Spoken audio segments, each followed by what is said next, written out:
Good morning प्रिय विद्यार्थियों, स्वागत है आपका अभी क्लासेस में। और अभी क्लासेस आप सबों के लिए एक नया वीडियो सीरीज जो है वो शुरू कर रहा है। नया वीडियो सीरीज में क्या है? नए वीडियो सीरीज में मैं आपको पढ़ा रहा हूँ क्लास 12th का ज्योग्राफी यानी कि भूगोल। तो थोड़ा सा हम आपको एक्सप्लेन करेंगे कि कैसे मैं आपको भूगोल पढ़ाने वाला हूँ। हालांकि जब भी आप पढ़ने के लिए बैठिएगा तो आपको एक पेन और कलम लेकर के यानी पेन और कॉपी लेकर के आपको क्या करना, बैठना है और आपको चीज़ें लिखना है। क्योंकि ना केवल मैं आपको पढ़ाऊंगा बल्कि मैप में समझाऊंगा, चीज़ें एकदम शॉर्टकट में जो है एकदम नोट्स की तरह लिखाऊंगा, जिसमें कि अधिकतम जनसंख्या कहाँ है, सबसे कम जनसंख्या कहाँ है, ये सारी चीज़ें इतने डिटेल से हम लोग पढ़ेंगे कि आपको ना केवल चैप्टर समझ में आएगा बल्कि चैप्टर की कई सारी चीज़ें आपको डिटेल में भी आप समझ जाइएगा। तो इसीलिए आप अगर इतना सारा चीज़ चाहते हैं तो प्लीज़ कॉपी और पेन लेके बैठिएगा समझने के लिए, क्योंकि लास्ट में हम आपको कुछ सवाल भी देंगे, वो सवाल आपको बना के लाना है। तो एकदम आपको ऐसा लगेगा कि कोचिंग में पढ़ रहे हैं। पर डे आपको एक वीडियो मिल रहा है और वीडियो के लास्ट में सवाल मिल रहा है। HW के तरह मान लेते हैं कि ये आपके लिए HW छोड़ के जाएंगे और ये HW आपको पूरा करके लाना है। और आपको लास्ट में यह भी बताएंगे कि अगर आप इस सवाल का जवाब नहीं लिख पा रहे हैं तो ये सवाल का जवाब आपको कहाँ पर मिलेगा, ठीक है, तो किस तरह से आप इस सवाल का जवाब लिख सकते हैं। तो ये सारा चीज़ आपको केवल एक ही वीडियो में मिलने वाला है। क्योंकि अगर हम बात करें भूगोल 12th का तो आपको 2 किताबें पढ़ना पड़ता है। तो सुविधा के लिए हम लोग इसको कहेंगे बुक 1 और एक और होगा जिसको हम लोग बोलेंगे बुक 2। और बुक 1 में हम लोग किस किताब को रखेंगे? इसमें रखेंगे मूल सिद्धांत। मूल सिद्धांत जो भी 12th में है वो थोड़ा ध्यान से समझिएगा कि इसमें 2 किताब है। पहली वाली किताब का नाम है मूल सिद्धांत, वैसे तो इसका पूरा नाम है मानव भूगोल का मूल सिद्धांत। और जो दूसरा वाला किताब है इसका नाम है भारत, लोग और अर्थव्यवस्था, यानी भारत के लोगों के बारे में ही हम लोग को इसमें पढ़ना है और भारत की अर्थव्यवस्था के बारे में ही सिर्फ हमें पढ़ना है।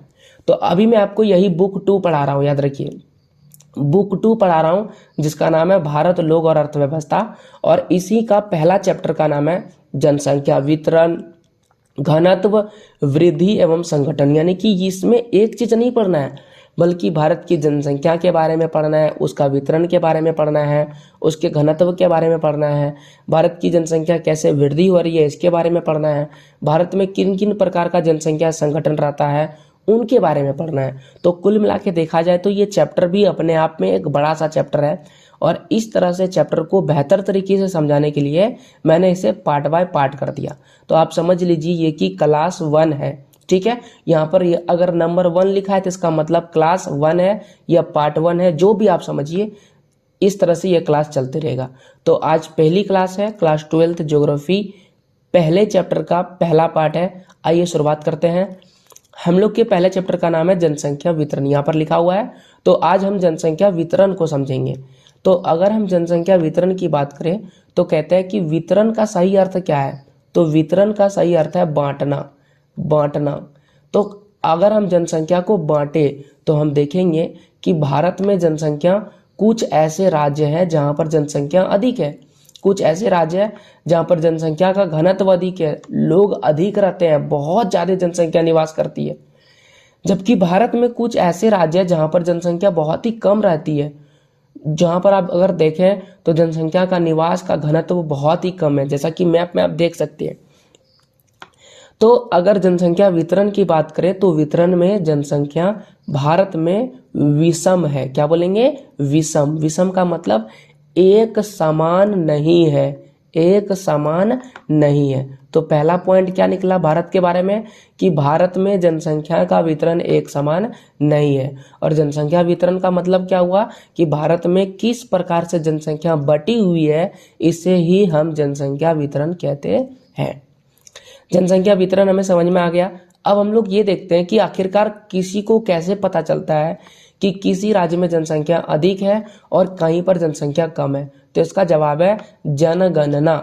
जनगणना के द्वारा भारत की जनसंख्या के बारे में कहा जा सकता है। कुछ भी बातें जो भी बोली जाती है, कितना जनसंख्या है, कितने लोग पढ़े लिखे हैं, कितने कम लोग पढ़े लिखे हैं, कितने अधिक लोग पढ़े लिखे हैं, महिला का साक्षरता दर कितना है, पुरुष का साक्षरता दर कितना है, ये सारी चीजें किसके द्वारा बोला जाता है? केवल और केवल जनगणना के द्वारा। तो भारत में जनगणना कब होता है? तो याद रखिए प्रत्येक 10 वर्ष में, प्रत्येक साल नहीं होता है, 10 साल में एक बार जनगणना होता है। सबसे पहली बार जनगणना कब हुई थी? सबसे पहली बार जनगणना हुई थी 1872 में। लेकिन 1872 में पूरे संपूर्ण जनगणना नहीं हुई थी। तो संपूर्ण जनगणना कब हुई थी, यह भी आपसे एक और सवाल अलग से पूछा जाएगा। तो बोलेंगे 1881 में भारत का संपूर्ण जनगणना हुआ था। अब आता है कि 1881 में संपूर्ण जनगणना हुआ था। लेटेस्ट वाला कौन सा है? लेटेस्ट वाला 2011 की जनगणना है, जो आपको याद रखना है। 2011 की जनगणना कितना नंबर का है? ये 15वीं नंबर का है। जैसे 1 नंबर, 2 नंबर, 3 नंबर, 4 नंबर होगा ना, तो ये 15 नंबर का है। लेकिन इससे भी लेटेस्ट आपको पता है कौन सा है? जो कि 2011 के बाद, जो कि 10 साल में जनगणना होती है, तो इसमें अगर 10 साल प्लस कीजिएगा तो आ जाएगा 2021। 2021 की जनगणना सबसे लेटेस्ट जनगणना है। तो अगर ये 15 नंबर का जनगणना है तो 2021 वाली जनगणना कितना नंबर का होगा? 16 नंबर का जनगणना होगा, याद रखिएगा। भारत की 15वीं जनगणना कौन सी है? 2011 की। और 16वीं जनगणना कौन सी है? 2021 की।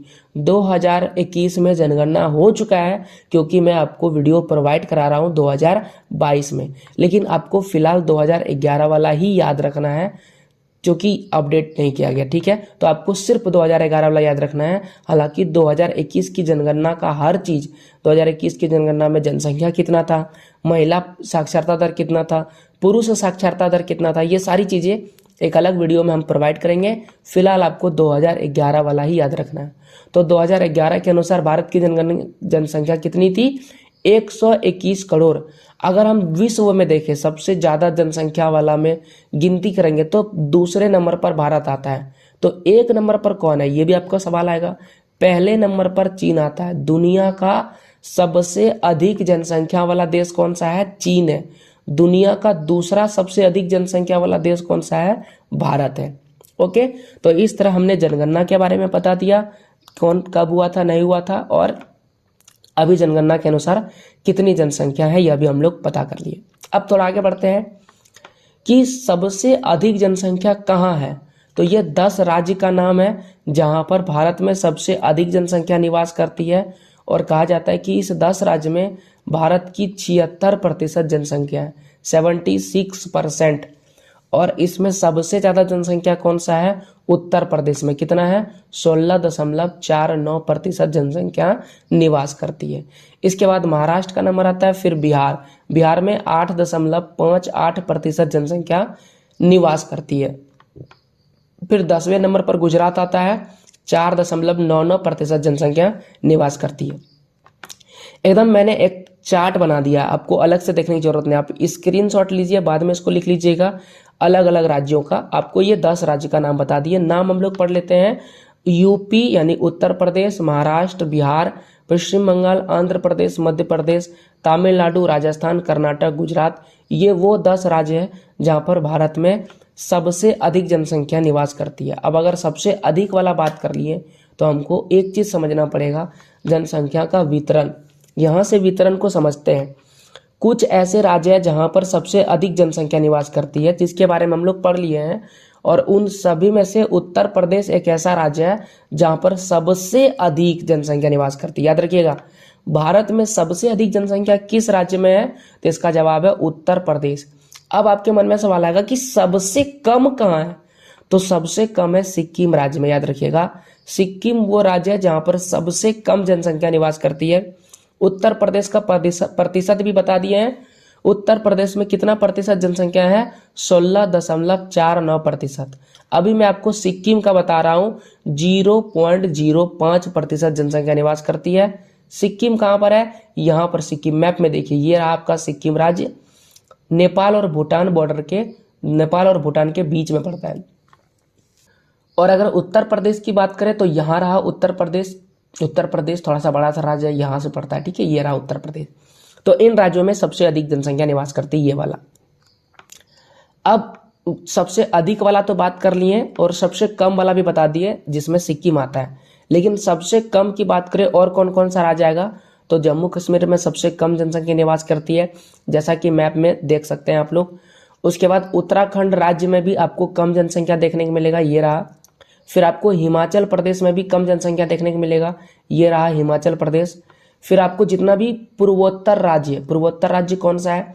तो यहाँ पर अगर मैं ऐसे करके सर्कल बना रहा हूँ, जैसा कि मैप में आप देख रहे हैं, इन राज्यों में आपको कम जनसंख्या देखने को मिलेगा, इसे हम लोग पूर्वोत्तर राज्य कहते हैं। लेकिन इसमें से आपको असम क्या करना है, छोड़ देना है।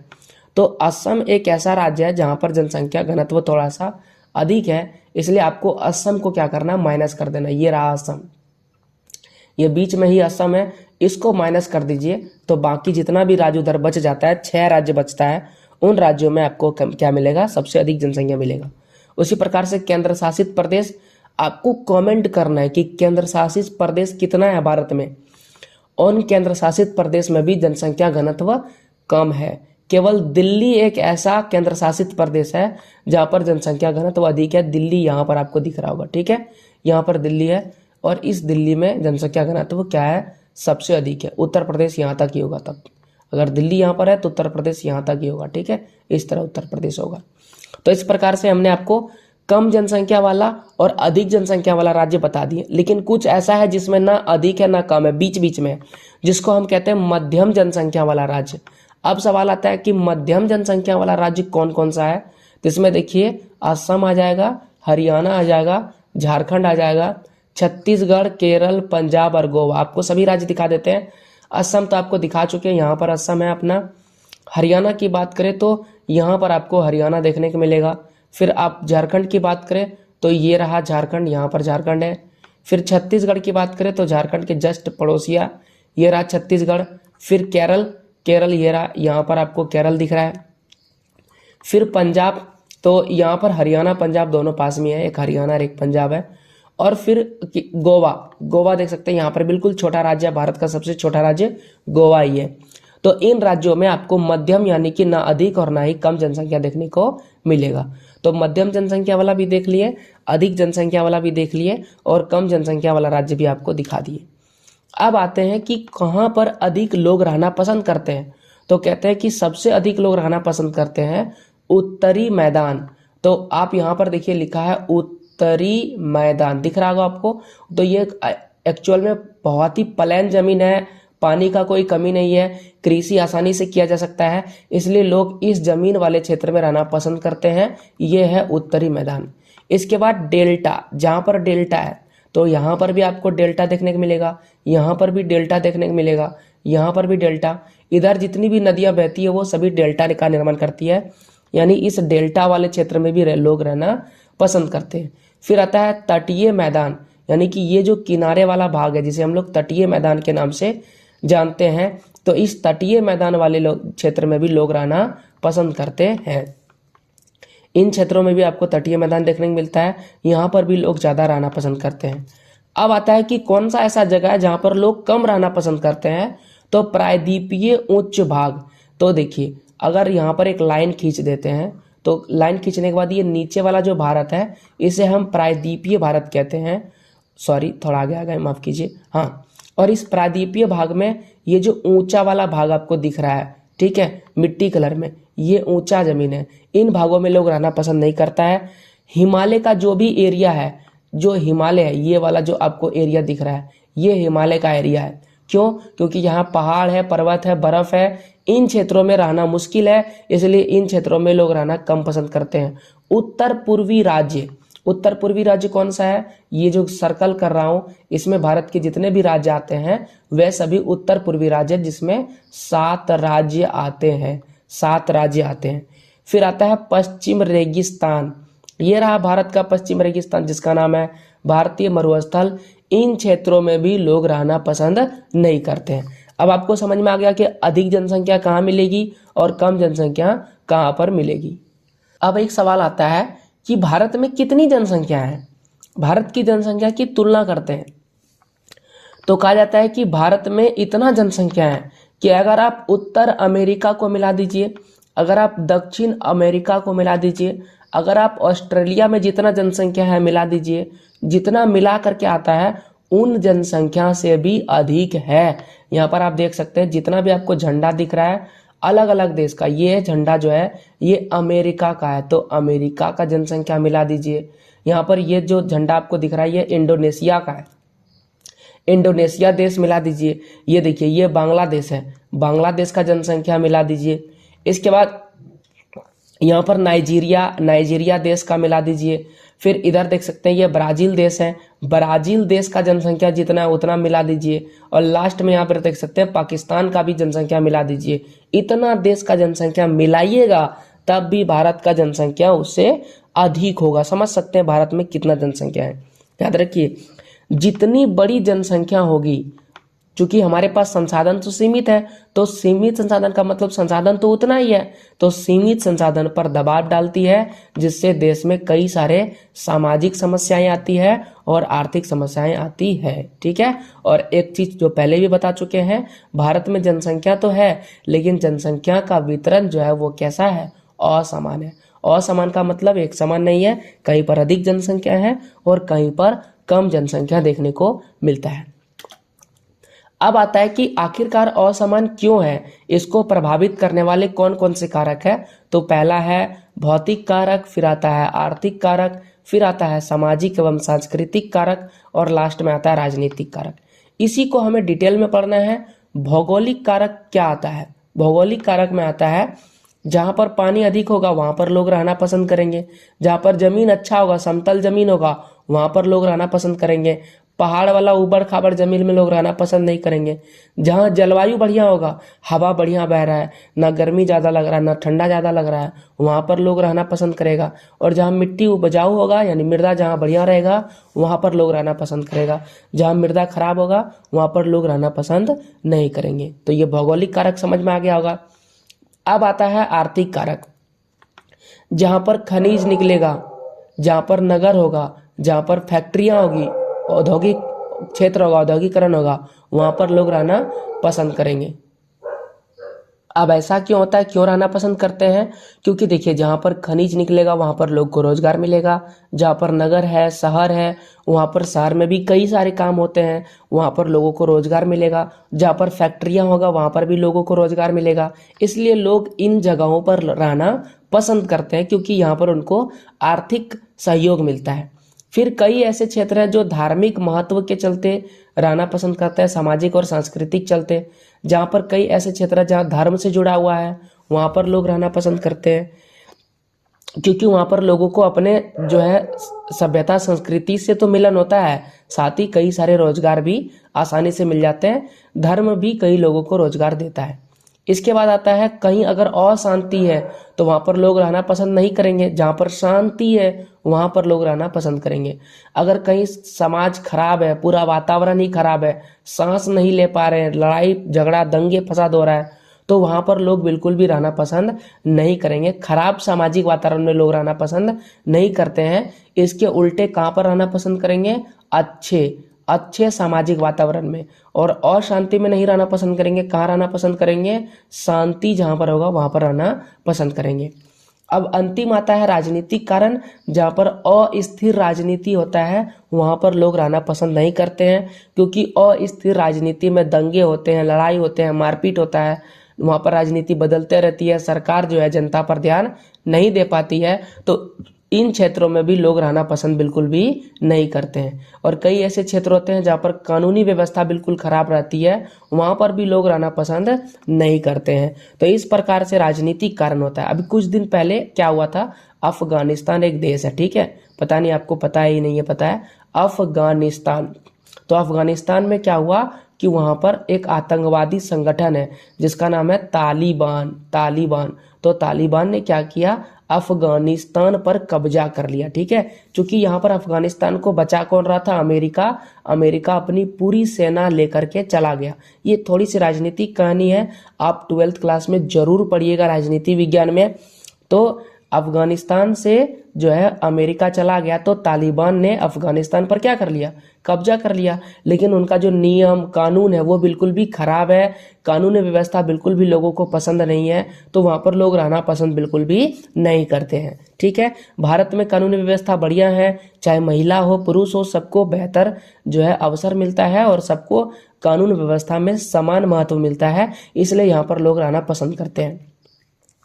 अब आपको समझ में आ गया होगा कि जनसंख्या अधिक कहाँ पर है और जनसंख्या कम कहाँ पर है और इसका कारण क्या है। ठीक है, जनसंख्या वितरण को प्रभावित करने वाले कारक, यहाँ से आपका HW शुरू होता है।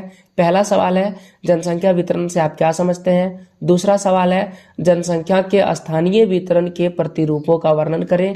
और तीसरा सवाल है जनसंख्या वितरण को प्रभावित करने वाले 3 कारकों का वर्णन करें। केवल 3 कारण आपको लिखना है और इस प्रकार से इन सवालों का जवाब लिखिए। अगर आप इन सवालों का जवाब नहीं लिख पाते हैं तो हम आपको बताए थे कि कहाँ पर इसका जवाब मिलेगा। इसका जवाब मिलेगा अभी क्लासेस डाउट्स चैनल में। आपको ये वाला चैनल सर्च करना है यूट्यूब पे, वहाँ पर आपको इन सभी सवालों का जवाब मिल जाएगा। वहाँ से आप इन सवालों का जवाब लिख सकते हैं कि कैसे लिखना। लेकिन हाँ, एक बार आपको प्रयास करना, नहीं लिख पाइएगा तब आपको लिखना है। ये मेरा ही चैनल है, जाइए सब्सक्राइब कीजिए, यहाँ पर आपको जवाब मिल जाएगा। और साथ ही साथ इस चैनल को अभी क्लासेस को भी जरूर सब्सक्राइब कीजिए, हमारा सपोर्ट कीजिए, सहयोग कीजिए ऐसे ही और वीडियोस के लिए। तो पूरा वीडियो अगर आप देख लिए, थैंक यू। मिलते हैं आपसे अगले वीडियो में, तब तक के लिए जय हिंद, जय भारत, वंदे मातरम।